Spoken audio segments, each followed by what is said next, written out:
कटप्पा ने बाहुबली को क्यों मारा, ये प्रश्न तो देश में बहुत हुआ। एक और प्रश्न देश में बहुत है, वो ये है कि खान सर का असली नाम क्या है। मैंने सुना है जो लड़कियों को छेड़ता है उसको फिर आप ऐसा हैंडल करते हैं कि दोबारा हिम्मत नहीं करता छेड़ने की। किसी ने आपको गोली मारने की धमकी भी दी थी कि एक वीडियो और बनाया तो गोली मार देंगे।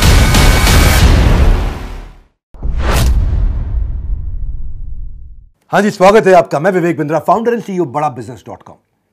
भाई लोगों, लाइफ अपने आप में एक एग्जामिनेशन हॉल है। हर दिन एक नया टेस्ट, नई चुनौती का माहौल है।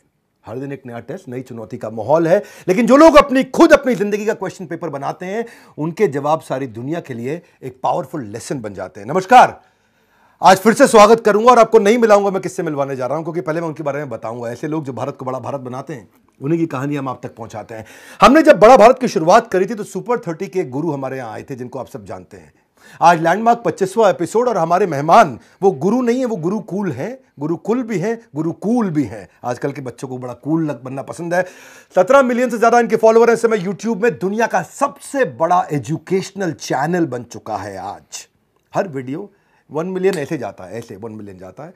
42 लाख बच्चों को ये पेड पढ़ा रहे हैं आज। मुझे नहीं लगता कि इससे ज़्यादा बच्चे शायद दुनिया में कहीं पेड बच्चे एक साथ पढ़ते हो। ये केवल टीचर नहीं है, बच्चों के लिए एक इमोशन है। सिखाने में परफेक्शनिस्ट, समझाने में थेरेपिस्ट, द शिक्षा के स्पेशलिस्ट, ज्ञान की खान है आप, स्टूडेंट की जान है आप। खान सर, आपका स्वागत है द बड़ा भारत शो में। धन्यवाद। तो खान सर, सबसे पहले जो मैं आपसे सवाल पूछना चाहता हूं, जिसने मेरे को बड़ा इंस्पायर किया, और वो सवाल ये है कि कोर्स जो आप कर रहे हैं, पहले पेड की बात करते हैं। फ्री तो सब देख रहे हैं, पेड आपका जो लोग नहीं देख रहे हैं उनको बता दें कि आप 200 रुपया में पढ़ाते हैं, 180 दिन, समझो 1 रुपया पर डे, कॉफ़ी के खर्चे से कम।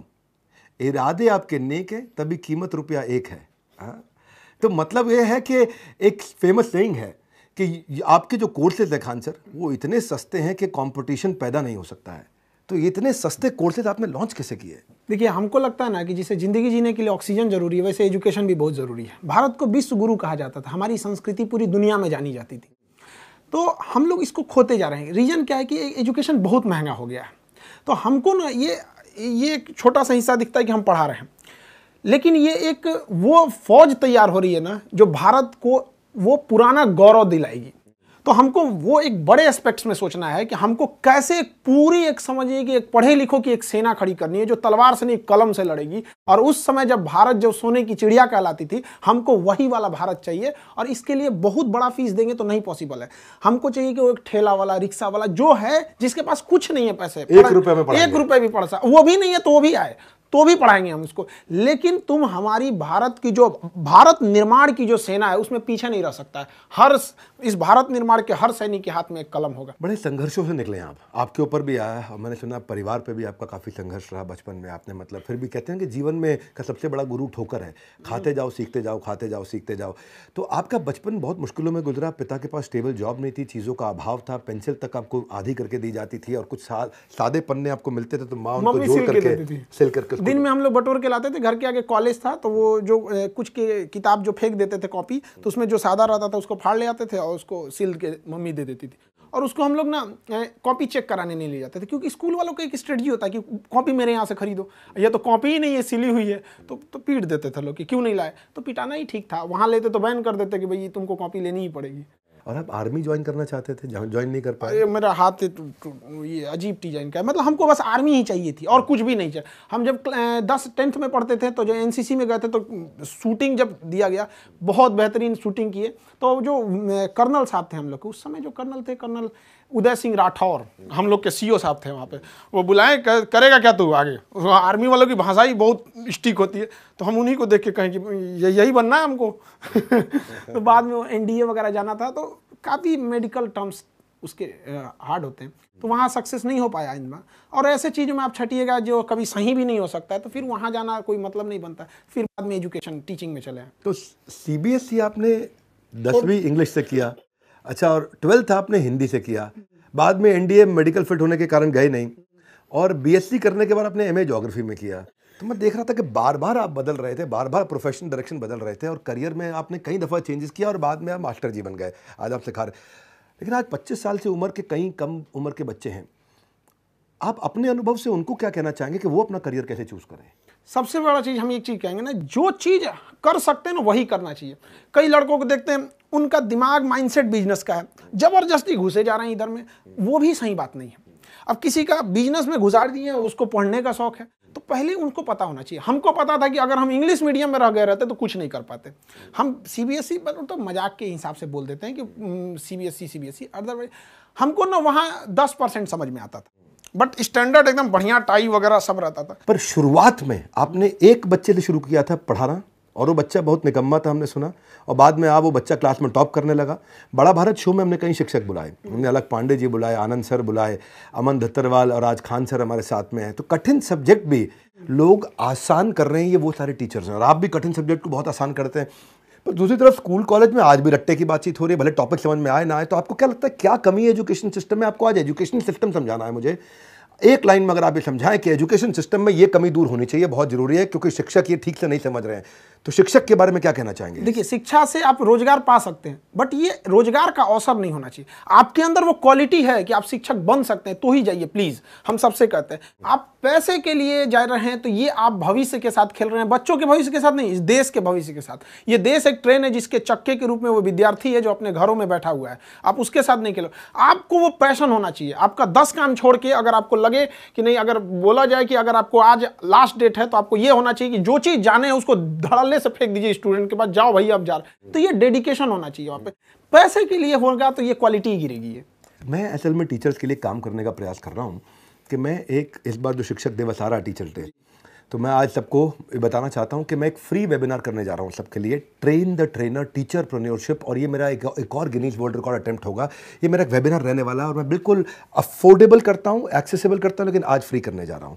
तो जितने भी शिक्षक लोग हैं वो सीखना चाहते हैं, तो मैंने कई मेथोडोलॉजीज, वो सारी मेथोडोलॉजीज जिसमें public speaking, videopreneur, train the trainer, वो आकर के फ्री में अटेंड करिए, उसका फायदा उठाइए। उसमें कोई कमर्शियल चार्ज नहीं, मेरे यूट्यूब पे होने वाला 4 तारीख को, शिक्षक दिवस से एक दिन पहले, क्योंकि उस दिन संडे है, दोपहर 12 बजे होगा। आइएगा। और खान सर मैं आपको भी इन्वाइट करूंगा कि आप भी अपने टीचर्स को बोलिए कि वो आए, अटेंड करें, क्योंकि आपके साथ और भी बहुत टीचर जुड़ते चले जा रहे हैं। एक्चुअली ये जो आप प्रोग्राम वाला बात कर रहे थे, हम आपका एक छोटा सा वीडियो हम आपने लगभग 3-4 साल पहले देखे थे। आप शायद किसी गार्डन में आप मोबाइल से बना रहे थे। वो वीडियो आपने बोले थे कि आज आपका वो एंटरप्रेन्योरशिप और बिजनेस के मामले में दुनिया में सबसे आगे आपका चैनल चला गया था। वो वीडियो हम देखें और उस दिन हमारे दिमाग में एक चीज हिट कर गया। 4 साल पुरानी बात, 4 साल पुरानी बात है क्या, जब हमारी भारत माँ की एक संतान ने भारत की पहचान पूरी दुनिया में ले गई कि जब दुनिया देखा जाएगा कि पूरी दुनिया में सबसे बड़ा एंटरप्रेन्योरशिप और बिजनेस कोच कहाँ का चैनल, तो भारत का नाम आएगा, बाद में आपका आएगा, पहले तो भारत का आएगा।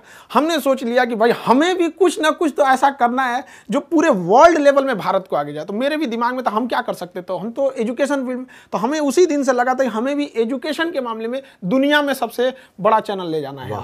और हमको ये बात बताने में बहुत खुशी हो रही है कि जिसकी वीडियो को हम देख के ये सोचे थे उसके पास आके ये बात बता रहे हैं। हमको इस बात की बहुत खुशी है कि आज देश दुनिया में इंडिया वाले का फिर से डंका बजेगा। 3-4 साल पुरानी आपने बात बताई, आपने वो हमारा वीडियो देखा, उस समय आपने शुरू ही किया था? नहीं, उस वक्त हम शुरू भी नहीं किए थे। शुरू भी नहीं किए थे। बट तो ये 3 साल के अंदर आप 1 लाख से 1 करोड़ 70 लाख सब्सक्राइबर पे पहुंच गए। और मैंने सुना आपको शुरू में फेसबुक भी चलाना नहीं आता था। अभी भी नहीं आता है। नहीं आता। और वीडियो आप खुद एडिट कर लेते हैं? वीडियो खुद एडिट करते हैं। मतलब 17 लोग, कई लोग कहते हैं ना कि बहुत बड़ी नहीं, इच्छा शक्ति होनी चाहिए, विल पावर होना चाहिए चीज में। तो हमारे पास कोई वीडियो एडिटिंग वगैरह की टीम नहीं है, कोई कंटेंट वगैरह, बस। तो कितने दिन में सीखा आपने सब ये? लॉकडाउन में हम लॉकडाउन लग गया था तो हमारे पास कोई गांव में इंस्ट्रूमेंट ही नहीं था, और मेरे गांव में कमर इतना पानी भर जाता था, तो हम ट्रक से गए, पटना से सारा सामान लेके आए, और लाइट लगाने का जगह नहीं था तो 2 बांस काट के लाए, बांस बांधे, उसमें ट्यूबलाइट जोड़े, वीडियो बनाना चालू कर दिए। शुरुआत की वीडियो में बहुत क्वालिटी खराब थी, माइक कमजोर था, ये सब चीज धीरे धीरे खुद ही सीख गया आदमी। पढ़ाने का ये आप में जुनून रहा है। मैंने सुना वो ट्रक की जो आप बात कर रहे हैं, उसमें कोई ट्रक ड्राइवर वाला आपने रोल निभाया था कुछ? वो ट्रक ड्राइवर लॉकडाउन में थक गया था, उसके पास हिम्मत नहीं कर रही थी। हम कहे भाई हम पढ़ाएंगे, अगर हम लॉकडाउन, क्योंकि लंबा चला गया, शुरुआत में हम लोग को लगा था कि छोटा सा लॉकडाउन है, बट वो लंबा चला गया, तो हमारी मजबूरी थी, गांव कैसे लाएंगे। तो क्या ट्रक ड्राइवर बन गए? तो उसको कहें कि भाई जितना देर तुम चलाना चाहो चला सकते हो, रोड तो खाली है, हमको बहुत एक्सपीरियंस नहीं, बट गाड़ी चला लेते हैं, ट्रक चला लेंगे, क्योंकि लॉकडाउन में पूरी सड़कें खाली थी, खाली गए। अब उसमें पकड़े कैसे, तो हम शर्ट वर्ट उतार के गंजी ले लिए, ऐसे गमछा बांध लिए, चल दिए वहां से, ट्रक लाद के वापस लेके चले आए। एक चीज बहुत मायने रखता है कि टाइम पर, समय के पास इतना समय नहीं है कि जो दोबारा समय देगा। वाह, ठीक बात है। इसलिए टाइम बहुत मायने रखता है। वक्त नहीं लगाना चाहिए निर्धारित करने में हमें क्या करना है, वरना वक्त निर्धारित कर देगा करेगा कि आपका क्या करना है। मैंने जब आपके बारे में रिसर्च किया तो आपकी सफलता के पीछे एक लंबा संघर्ष रहा है, और वो संघर्ष में जब आपने कोचिंग खोला तो मैंने सुना आपके ऊपर बम फेंके गए। बहुत 3 बम चला दिया गया। एक तो बहुत अच्छी किस्मत थी कि फटा नहीं टारगेट बहुत अच्छा था तो फटा नहीं। वहाँ पे 3 बम मार दिया गया। इसलिए कर दिया गया कि लड़के लड़कियां ना आए यहाँ पे क्लास करने के लिए। बहुत सारे लोगों को प्रॉब्लम होने लगा। कई प्रॉब्लम थे कि एक तो ये ऐसा क्यों पढ़ा रहा है कि जो कोर्स 2 महीने का है अगर वो 3 महीने भी जाएगा तो हमको जब तक लड़कों की संतुष्टि नहीं होगी आगे नहीं बढ़ेंगे। तो इस वजह से कई सारे ऐसी घटनाएं हुई थी। हमको उस दिन ठान लिए कि हम जिंदगी में कभी इन बच्चों को नहीं छोड़ेंगे, क्योंकि जब मेरे कैंपस में 15-20 कोचिंग थी और मेरे कोचिंग पे पर्सनली बम चला था, मेरे ऑफिस पे उड़ गया, पूरा धुआं हो गया था। बाकी ये सुबह 9:30 बजे के आसपास की घटना है। उस दिन शाम के शिफ्ट में कोई कोचिंग वाले ने क्लास नहीं खोला। हमको उम्मीद थी कि वो हमारा आके मनोबल बढ़ाएंगे, वो लोग खुद ही मतलब बंद करके चले गए लोग। लेकिन लड़के और लड़कियां अलग अलग हॉस्टल लॉज से उठ के चली आई यहाँ पे, लड़के लड़कियां सब, कि सर आप क्लास लीजिए। मेरे यहाँ बम फूटा था। इवनिंग शिफ्ट का हम क्लास लिए, बाकी बंद थे। जो लड़के अंदर पढ़ रहे थे वो पढ़ रहे थे, जो नेक्स्ट बैच के लड़के थे पूरे नीचे खड़े थे कि देखते हैं अब कौन आ सकता है यहाँ पे। हम समझा रहे थे, वो कह रहा था आके दिखा तुम यहाँ पे। तभी हम सोच लिए कि जिंदगी की आखिरी सांस भी होगी तो उन्हीं बच्चों के लिए होगी। और जब लोग कहते हैं ना कि फीस या ये आप इतना कम क्यों लेते हैं, वो हम इसलिए कम लेते हैं ना कि बच्चों का प्यार इतना ज्यादा देते हैं कि हमको वो भी ज्यादा लगने लगता है कि भाई वो इतना ज्यादा हमारे पे। हम उस वक्त किसी पुलिस वगैरह कुछ नहीं आया था, बच्चों का इतना मनोबल था। तो हमारे लिए एक तरह का वो भी मोटिवेशन है कि ये बच्चों के लिए। मैं सुना किसी ने आपको गोली मारने की धमकी भी दी थी कि एक वीडियो और बनाया तो गोली मार देंगे। हाँ, वीडियो हटाना पड़ गया था हमको। वो वीडियो आज भी मेरे चैनल पे नहीं है, जबकि मेरे यहाँ पे बम ब्लास्ट हुआ था वो। तो हमको काफी मतलब उस शुरुआत में काफी दिक्कत होता है बहुत। मैं सुना जब परेशानी आई तो आपकी जेब में 40 रुपए थे, घर जाने का किराया 90 रुपए था। हाँ, आप घर नहीं गए तो किराया प्रॉपर नहीं था। और विदाउट टिकट आदमी सोचता है कि एक टीचर पकड़ा जाएगा तो एक और दिक्कत होगा कि बताओ टीचर है विदाउट टिकट घूम रहे हैं। तो हमने सोचा कि अब रुक रहे हैं तो ऊपर वाला ही रोक रहा है, अब यहाँ रुकेंगे ना तब जाएंगे नहीं यहाँ से। ऐसी मुश्किलें या तो इंसान को तोड़ देती हैं या सही रास्ते पे मोड़ देती हैं, और आपको हमेशा इन मुश्किलों ने सही रास्ते पे मोड़ा, और मैं बधाई देना चाहता हूं। पर मैं फिर भी हैरान हूं, मतलब कि इतना करेज आप में कहां से आता है? सर ऑप्शन भी तो नहीं था कुछ। एक चीज हम देखें कि जिनको राजा बनने का शौक है ना, उन्हें पहले गुलाम की तरह मेहनत करना सीखना चाहिए, तभी आपको कुछ करना पड़ेगा। तो ऑप्शन भी नहीं था, घर जाके क्या कर पाते। कोई बहुत बड़ा घर से तो हम लोग थे भी नहीं, एकदम मिडिल से भी नीचे थे हम लोग। तो दोस्तों ने काफ़ी हेल्प किया वहाँ पे फाइनेंशियली। कुछ दोस्तों के पास तो अपना पॉकेट खर्च आता था, तो कुछ 500-600 ऐसे दे देते थे। और काफ़ी एक चीज़ अच्छा रहता है ना, बिहार में अपना समोसा खरीदेगा तो उसके साथ सब्जी देते थे सब। तो काफ़ी अच्छा रहता है कि आपने चावल बना लिया, उसी को खा लिया। पैसे नहीं थे कोई बात नहीं, बट हमको बच्चों का हिम्मत देखना था कि हम इनको छोड़ के कैसे चले जाएंगे। और वो लड़कों का यही कहना था कि सर आप नहीं पढ़ाते तो कोई दिक्कत नहीं था, जो लत लग गई ना अब नहीं छूटेगा यहाँ पे। हम कहे अब तो पढ़ाना ही पड़ेगा यहाँ पे। बहुत जबरदस्त। ये सबने सुना भैया, हंसते हंसते कट जाए रास्ते, सुना है सबने? हंसते हंसते कट जाए रास्ते, बच्चे लेके जाते हैं छोटे छोटे बस्ते, हंसते हंसते कट जाए रास्ते लेकिन हंसते हंसते रट जाए बस्ते। आपने बच्चों के बस्ते को पूरा उनको रटा दिया, और इतना हंसा हंसा कि आपके पढ़ाने का अंदाज थोड़ा निराला है। ये तो हमने सुना है भैया कि स्टाइल और स्वैग बिल्कुल देसी, क्लैरिटी ऐसी कर दे सबको क्रेजी। तो ये जो है, एक मैंने सुना आप लैला मजनू की स्टोरी खूब सुनाते हैं। लड़कियों के चक्कर में पड़ोगे तो बहुत पिटोगे, मुस्कुराना तो लड़कियों की अदा है, इसको प्यार समझा वो गधा है। तो मैं सुन रहा था आपकी बात कि तो पढ़ाते वक्त एंटरटेनमेंट होना चाहिए, पर आपने एंटरटेनमेंट में पढ़ाई डाल दी। एक फिल्म जो बनती है ना, वो 3 घंटे की फिल्म लोगों को दिखती है, बट उसके पीछे की 3 साल का मेहनत नहीं दिखता है। तो ऐसा नहीं होना चाहिए कि कोई टीचर उठ के आए और सीधे पढ़ा दिए वहाँ पे 1 घंटे। उस 1 घंटे के पीछे 3 घंटे का उनका मेहनत होना चाहिए। उनको लगना चाहिए कि ये जो लड़का है ना, इसको हमको वर्ल्ड लेवल पे कंपीट कराना है। ऐसे नहीं होना चाहिए कि आप पढ़ा के चल दिए यहाँ पे, ऐसा नहीं है। आपको क्या एग्जाम्पल देना है, लड़के का मेंटल स्टेटस क्या है। हर लड़का एक जैसा नहीं होता है, कुछ लड़के बहुत हाई लेवल के होते हैं, कुछ बहुत लो होते हैं, तो उसको मिला के चलना पड़ता है। ये बहुत ज़्यादा जरूरी होता है। लड़कों को पता नहीं चलना चाहिए वो क्या सीखना चाह रहे हैं, जब वो सीख जाए ना तब पता चले और ये यही सीखना था। तो काफ़ी हमको इसमें बहुत इंटरेस्ट लगता है। हम लड़कों को पहले तो मेरा एक ही टारगेट रहता है कि लड़कों को ये ना पता चले उसको सीखना क्या। जब सीख जाता है ना तब तो कहता है सर केमिस्ट्री का ट्रिपल बॉन्ड देख रहा है ना कितना इजी था। Very good, very good. Khan sir, आपने बताया कि भाई मूवी बनने में 3 घंटे का 3 साल लग जाता है। अब 3 घंटे का मूवी बनने में 3 साल लगता है, उसमें इतना विजुअलाइजेशन, इतना तैयारी होता है।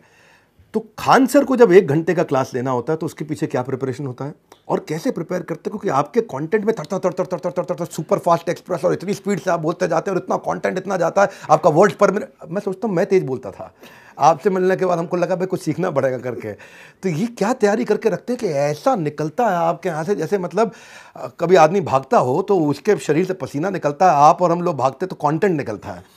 तो वो तैयारी क्या करते हैं, प्रिपरेशन, चुटकुला कैसे डालते हैं? चुटकुला पहले सोच के आते हैं, वही ऑन द स्पॉट प्लान करते हैं? हम लोग जब स्टूडेंट लाइफ में थे ना, तो हम लोग पढ़ने में एकदम बेवकूफ़ थे। मतलब 40 लड़कों के स्टूडेंट में 37 रैंकिंग आती थी। अब बहुत हालत ख़राब था, कभी कभी ऐसा लगा कि मतलब अब हम लोग के बस का पढ़ाई नहीं है।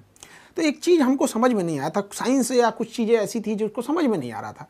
तो मेरे एक दोस्त हमको बताया, पूरा बेहतरीन समझ में आ गया। तब समझ में आया कि मेरी गलती नहीं, पढ़ाने वाले लोग को लगा कि उनके बराबर हमको भी नॉलेज है। तब हमको ये रियलाइज़ हुआ कि हमारा काम पढ़ाने से ज़्यादा समझाने पे होना चाहिए। लड़का को क्या समझ में आ रहा है वहाँ पे, उसका लेवल क्या चीज़ है। तो शुरुआत में काफ़ी मेहनत हुआ था कि कभी 2-3 लड़कों को समझाते थे कि तुम समझा कि नहीं समझा। हम खास करके उस फील्ड के इंसान को समझाते थे जिसको कोई लेना देना नहीं। अब जैसे क्वांटम फिजिक्स पढ़ाना है तो किसी नॉर्मल इंसान को लो जिसको फिजिक्स से कोई लेना देना नहीं, हल्का भी इंटरेस्ट आ रहा है, मतलब थोड़ा ठीक ठाक जा रहे हैं आप। तो कोशिश यही रहती है कि पढ़ाई उस इंसान को भी पढ़ा दिया जाए जो 20 साल पहले पढ़ाई छोड़ चुका है और उसके अंदर ललक जग जाए कि हमने क्यों छोड़ा था। मेरा प्रश्न ये भी है साथ में, अप्रोच और मानसिकता के अलावा आपकी मैं ये भी जानना चाहता हूँ, कंटेंट कैसे बनाते हो आप? कंटेंट धीरे धीरे एक इकट्ठा होता है। अचानक कोई सोचेगा विवेक बिंद्रा बन जाए, कहाँ से होगा? आपके पास ये कंटेंट एक दिन में तो आया नहीं यहाँ पर। ये तो एक धीरे धीरे ना एक बिल्टअप होते रहता है। स्कूलिंग लाइफ में थे, फिर कॉलेज लाइफ में थे, हमको लगा कि नहीं ये टीचर इस चीज़ को ऐसे नहीं ऐसे समझाते तो और अच्छा से समझ में आता। तो कई बार ऐसा होता है क्लास खत्म होने के बाद ना लड़के को जब लगता था कि थोड़ा सा फंस गया है तो वो ना एकदम टेंशन फ्री हो जाता, अरे हमको कोई दिक्कत नहीं, क्लास के बाद हम खान से पूछ लेंगे। कटप्पा ने बाहुबली को क्यों मारा है, ये प्रश्न तो देश में बहुत हुआ। एक और प्रश्न देश में बहुत है, वो ये है कि खान सर का असली नाम क्या है? आपको इतना नॉलेज है खान सर, क्या खान सर ने कभी यूपीएससी ट्राई किया? खान सर कौन है, एक शब्द में कैसे डिस्क्राइब करेंगे? बिहार में बहुत अनएम्प्लॉयमेंट है, जो नेशनल एवरेज है बिहार का अनएम्प्लॉयमेंट एवरेज बेरोजगारी उससे डबल चल रहा है। आपके हिसाब से इसका क्या कारण है?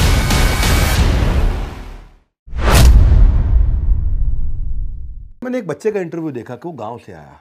अच्छा, वो बच्चा जो है आकर के एनटीपीसी की कुछ तैयारी कर रहा था, घर वाले 3,000 रुपये महीना दिए, 1,500 रुपया जो है जिसमें उसका किराया निकल जाए और आप खाली 250 में पढ़ा दे और 1250 में वो घर भी चलाए। तो ये जो आपने किया, इतनी मुश्किलों में आप बच्चे को, जहाँ इतना अभाव है वहाँ पे भी आप इतना बड़ा करना चाह रहे हैं। आप ऐसे बच्चों को आज कोई इंपॉर्टेंट अगर एक मैसेज देना चाहें, भाई ये तो मैंने अभी करी तारीफ, लेकिन मैं आपसे मैसेज मांगूं तो क्या मैसेज देना चाहेंगे आज आप बच्चों को बड़ा भारत प्लेटफॉर्म से? नाम ही है इसका, बड़ा भारत प्लेटफॉर्म। हर स्टूडेंट को ना इतना जी जान लगा के मेहनत करना चाहिए ना कि उसकी सफलता से केवल उसका परिवार नहीं बल्कि पूरा देश गौरवान्वित होना चाहिए। आज अब्दुल कलाम, विवेक बिंद्रा जैसे, स्वामी विवेकानंद जैसे लोगों से केवल उनका परिवार प्रभावित नहीं है, पूरा देश प्रभावित है। तो उसकी मेहनत उस तरह से होना चाहिए कि उसको देश को प्रभावित करना है। ऐसा नहीं कि 1 घंटा पढ़ लिए या कर लिए, तो उनको पूरी मेहनत करना चाहिए। और ये जो डिस्ट्रैक्शन की बात कर रहे हैं, उनको ऐसे चीजों पे ज्यादा ध्यान देना चाहिए जो उनके काम लायक चीजें। बहुत सारी चीजें ऐसे एंटरटेनमेंट की तौर पे है लेकिन वो काम लायक चीजें, तो इस सब चीजों पे ध्यान देना चाहिए और हमेशा देश के बारे में सोचना चाहिए। ग्लोब पे हमारे काम का कोई इफेक्ट पड़ रहा है या नहीं पड़ रहा है। मैंने सुना है कि आप एक स्ट्रिक्ट टीचर भी हैं और कभी कभार थोड़ा मतलब देखिए, हमारी एक चीज सिद्धांत है, किसी चीज में ना बेस्ट मारेंगे। अगर पढ़ाएंगे ना तो बढ़िया से, पीटेंगे तो बढ़िया से, बदमाशी करेंगे तो बढ़िया से। देखिए, हम यही कहते हैं ना कि एक लड़के का अगर रिजल्ट होता है किसी चीज में, यूपीएससी से लेके ग्रुप डी से लेके यूपीएससी। रुकिए, पीट भी डालते हैं आप? हम पीट दे, पुलिस वाला लाठी रखे हम, ऑन कैमरा पीट देते हैं। रीजन क्या है कि एक तो अगर लड़का पढ़ाई नहीं कर रहा है तो तुम अपने माँ बाप के साथ धोखा कर रहा है। तुम अगर लौटेगा तो दूसरे पड़ोसी जो गरीब लड़का है वो कहेगा ना कि उनका लड़का 3 साल पढ़ा और रिजल्ट ही नहीं हुआ, तो हम तो गरीब है, तुम कहाँ से, हम तुमको लौटने नहीं देंगे। क्योंकि तुम अकेला लौटा तो 10 का रास्ता रोकेगा। और लड़कियां जो है ना, वो एक एग्जाम से तो लड़ती हैं, दूसरा बेचारी परिवार और समाज से लड़ती हैं। गाँव वाले पढ़ने नहीं भेजना चाहता, उनको ये आके यहाँ पे छेड़खानी करेंगे लोग, अलग से रूम रखे इन लोग के लिए। तो मतलब आपको डर नहीं लगता कि बच्चा कहीं आपसे आकर के बाद में बाहर बदमाशी करे, अरे हमको मारा, छोड़ेंगे नहीं खान सर को? बम मारा, अब इससे बड़का क्या होगा? अब कुछ नहीं, बस हम इतना चाहते हैं कि जो स्टूडेंट हैं उनको खाली हाथ नहीं लौटने देंगे। और लड़कियों को, ये जो लोग ऐसे मतलब पढ़ने परेशान मन चले लोग, मैंने सुना है जो लड़कियों को छेड़ता है उसको फिर आप ऐसा हैंडल करते हैं कि दोबारा हिम्मत नहीं करता छेड़ने की। बहुत सारे मतलब शुरुआत में ना जो जब पढ़ाया गया तो एजुकेशन ऐसा चीज़ है इसका 3-4 साल बाद रिजल्ट दिखता है। अभी कहीं पे भी हर पुलिस स्टेशन में हर जगह 2-4 ठो अपने लड़के हैं ही हैं, बस हमको पता करना है कि ये किस एरिया में है और उसको उठा के दे देना है। अब उसमें खास करके हम करते हैं जो लड़की हैं सब, जैसे कोई लड़की है डीएसपी इधर होगा, उसको दे देंगे ना तो और बढ़िया से इलाज करेंगे उनका। नहीं, बच्चे आपको इतना प्यार करते हैं। और पर मैं आपसे पूछना चाहता हूँ, ये लड़की को कोई तंग करता है तो आप उसको खूब हड़काते हैं और उसको पीट भी देते हैं और उसको करेक्ट भी करते हैं, कहीं इंस्पायर भी करते हैं। डिपेंड करता है कितना डोज में वो ठीक होगा, first dose, second dose, booster dose, वो अलग अलग डोज हैं। वो राखी बांधी हमारी कुछ रिस्पॉन्सिबिलिटी बनती है।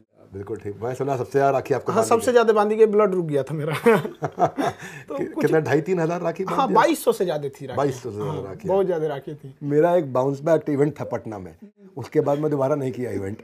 मैं बताता हूँ आपको कारण क्या हुआ। वो हमारा इवेंट हो गया ओवरसोल्ड। अच्छा, हॉल के अंदर जगह केवल 2000 लोगों की, कृष्णा मेमोरियल। हाँ, मुझे याद नहीं क्या था जगह का, तो केवल 2000 लोग बैठ सकते।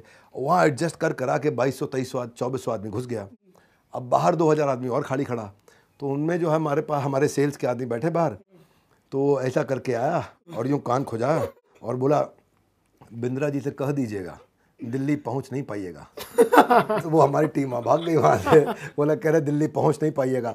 तो उस दिन के बाद हम दोबारा पटना गए नहीं बाउंस बैक करने, क्योंकि मतलब दबंग है लोग वहाँ के। और आपने मतलब किसी को दबंग होते वक्त खुद को इतना मजबूत कर लिया कि फिर आप में अंदर वो भय नहीं आया। ऐसा अब नहीं है, अब हम आपको खुद इन्वाइट करते हैं कि आप चलिएगा, हम खड़े रहेंगे। मेरा आपसे एक प्रश्न है, थोड़ा अलग प्रश्न है। कटप्पा ने बाहुबली को क्यों मारा, ये प्रश्न तो देश में बहुत हुआ। एक और प्रश्न देश में बहुत है, वो ये है कि खान सर का असली नाम क्या है। और वो प्रश्न ये है कि भाई खान सर जो हैं, वैसे तो देखो आदमी अपने नाम से नहीं अपने काम से बड़ा होता है, और आप अपने काम से बड़े हैं। तो आपका नाम क्या है, इसके पीछे बहुत कहानियाँ हैं।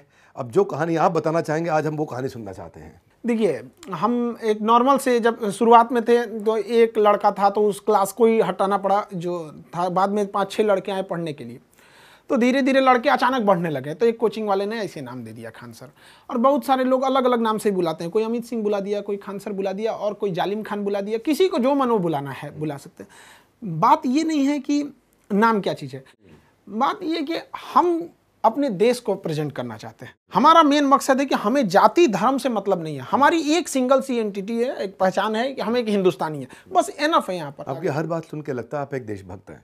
बहुत अच्छा लगा मुझे। मैं कुछ रैपिड फायर ले सकता हूँ आपके साथ? हाँ। तेज क्वेश्चन होगा और आपको तेज आंसर करना है। तो आपकी कहानी पर क्या कोई बायोपिक बननी चाहिए, कहीं बात हो रही है? कुछ लोग आए थे, बात कर रहे हैं। हमको मतलब बहुत ज्यादा फिल्मों का आइडिया नहीं है, इसलिए हम नॉर्मल बात कर दी उनसे। ठीक है, देखा जाएगा। आप पढ़ाते वक्त इतने बेबाक रहते हैं, तो क्या कभी माता पिता ने गुस्सा करके आपको डांट लगाई? कभी कभी मम्मी थोड़ा सा चिंता में रहती है कि बाबू ये सब कुछ भी काहे बोल देता है तुम। खान सर कौन है, एक शब्द में कैसे डिस्क्राइब करेंगे? हिंदुस्तानी।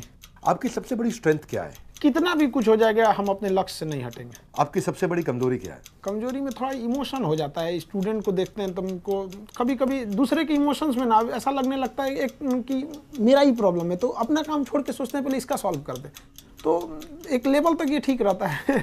इमोशन ज़्यादा हो जाते हैं। क्या खान सर को कभी झूठ बोलना पड़ता है? लाइफ में ना कई बार आपको ना किसी की अच्छाई के लिए झूठ बोलना पड़ता है, तो बहुत बार ऐसा झूठ बोलना पड़ता है। क्या खान सर एक स्पिरिचुअल पर्सन है? हाँ, स्पिरिचुअल हैं, मतलब धार्मिक हैं, बट हम मेरे दो लाइफ, एक है अपने पर्सनल लाइफ, हम किसी से मतलब ज़्यादा शो ऑफ नहीं करते। आप दूसरों को डिस्ट्रैक्शन को दूर कर रहे हैं, अभी डिस्ट्रैक्शन दूर करने के लिए अच्छा मैसेज दिया। क्या खान सर खुद कभी डिस्ट्रैक्ट होते हैं? एक एज होता है डिस्ट्रैक्शन का। जिस एज में हम लोग थे डिस्ट्रैक्शन के, उस एज में ना इतनी ज़्यादा प्रॉब्लम्स थी ना लाइफ में कि वो खुद ही अपने आप में एक टॉर्चर था। कोई मतलब क्यों आपके पास कोई आएगा, आपके पास कुछ रहेगा ही नहीं। तो अब खाली घर में कोई भी चोरी तो हुई नहीं है। तो एक वो सर्टेन है। अब बहुत अच्छा हुआ, ऊपर वाले से हम दुआ मांगते हैं कि जिस एज में डिस्ट्रैक्शन होता है उस एज में इतनी प्रॉब्लम आई थी कि वो एज उसी प्रॉब्लम्स को दूर करते करते खत्म हो गया। आपके कितने बच्चों ने अभी तक कोई सरकारी एग्जाम क्लियर किया है? हम तो सरकारी एग्जाम की अगर बात करें तो शायद ही कोई डिपार्टमेंट होगा जहाँ के नहीं होंगे, क्योंकि एक्चुअली क्या है कि 4-5 साल से पढ़ाने, जैसे जिसको आज पढ़ाएंगे वो तो 2 साल बाद जाएगा। तो इसका एजुकेशन का ना टर्म थोड़ा सा लंबा होता है, तो कमोबेश हर डिपार्टमेंट में। आपको इतना नॉलेज है खान सर, क्या खान सर ने कभी यूपीएससी ट्राई किया? हमको बस जाना था तो एनडीए में, तो बस और कहीं सपना ही नहीं देखे थे। बंदूक चलाने का शौक, हर टाइप का बंदूक। इवन अगर आप गौर कीजिएगा या लोग जो गौर किए होंगे, जो चीज़ सेना से रिलेटेड रहती है ना, वो हम बहुत डीप से अंदर बता देते हैं। कई बार ऐसा होता है ना कि ऊपर से कुछ लोग कॉल करते हैं, खान साहब इतना डिटेल मत बताइए। तो अब क्या होता है ना कि कुछ चीज़ें बता के उन लोग को भेज देते हैं, देखिए तो ठीक ठाक है ना, कहते नहीं इस चीज़ को काट दीजिए। बिहार में बहुत अनएम्प्लॉयमेंट है, जो नेशनल एवरेज है, बिहार का अनएम्प्लॉयमेंट एवरेज बेरोजगारी उससे डबल चल रहा है। आपके हिसाब से इसका क्या कारण है? बिहार में स्किल्ड की प्रॉब्लम है। वहाँ जैसे कोई आता है काम करने के लिए, वो ये बोलता है कि हमको काम चाहिए, वो उसे बोलना चाहिए कि हम ये काम जानते हैं, क्या ये वाला है कि नहीं आपके पास। तो वहाँ पे स्किल्ड की बहुत कमी है। स्किल्ड है और अनऑर्गेनाइज तरीके, जैसे क्या है कि अभी कोई योजना चलेगी गवर्नमेंट की, तो हर डिस्ट्रिक्ट में उसको खोल देंगे। बस जहां आपका दूर गया तो कंट्रोलिंग से पावर खत्म हो जाता है। उसको सेंट्रलाइज करना चाहिए। हाँ, आपको सीखना है ना, तो आप पटना आइए, आप जिंदगी भर के लिए थोड़ी आ रहे हैं, 1-2 महीना आप खोल के चले जाइएगा। बट ये जो गांव कंट्रोल नहीं हो पाता है, तो फिर वो एक चीज़ गड़बड़ी है। स्किल्ड की बहुत बड़ी प्रॉब्लम है। और एक वर्किंग कल्चर भी वहाँ पे ना, जो एक तरह का एक जैसे गुजरातियों का एक बिजनेस कल्चर ही है वहाँ पे। तो वहाँ अभी भी ना नौकरी को बहुत प्रेफरेंस देते हैं। एक दादी जी थी, बहुत बूढ़ी हो गई थी, तो उनसे हम मिलने गए, बहुत खुश हुई कि बाबू वो खूब आशीर्वाद दी, कही कि सब तो ठीक बा, एगो नौकरी हो जाए सरकारी, तो अब ठीक रही।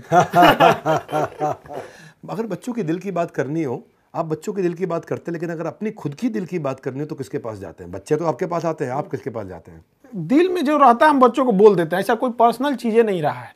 और अभी अब जस्ट पहले कि झूठ बोलने के लिए हम सबसे ज़्यादा अगर झूठ बोले थे ना तो कोरोना के टाइम पे एक्चुअली क्या था ना, कोरोना में लोग डर के मारे बहुत ज़्यादा लोगों की जान जा रही थी। तो अगर हम पहले पूछ लेते थे तुम्हें उसका प्रॉब्लम क्या है, जैसे कर उसका ऑक्सीजन लेवल घट रहा है, फटाक से बोलते थे घट रहा है, अच्छी बात है, ये सबसे तेज रिकवर कर रहे हैं। जिनका 60 हो जा रहा है ना, 60 के बाद अचानक से बूम कर दे रहा है, तो वो ठीक होने के लिए नहीं सोच रहा था। वो सोच रहा था खान सर बोले ऑक्सीजन लेवल 60 आएगा, ठीक हो जाएंगे, 60 जल्दी आओ जल्दी आओ। मतलब उसको इस तरह से करना जो उसकी कमजोरी बोलता है, अरे यही सही होगा। किसी का आंख स्मेल चला गया, हमको यही वाला तो एकदम जल्दी सही हो रहा है। एक गाना मुझे याद आ रहा है, जिंदगी एक सफर है सुहाना, यहाँ कल क्या हो किसने जाना। खान सर के सफर की मंजिल क्या है? अखंड भारत देखना चाहते हैं। अरे वाह, अल्टीमेट है तो फौजी, आ गए पढ़ाने वो अलग बात है। जाना तो था फौज में। भारत माँ का जो आंचल हटाया गया ना, पीओके और ये सीओके चाहे अक्साई चीज, वहां से हम लोग जो अखंड भारत था बस वही दे दो। वाह क्या बात है।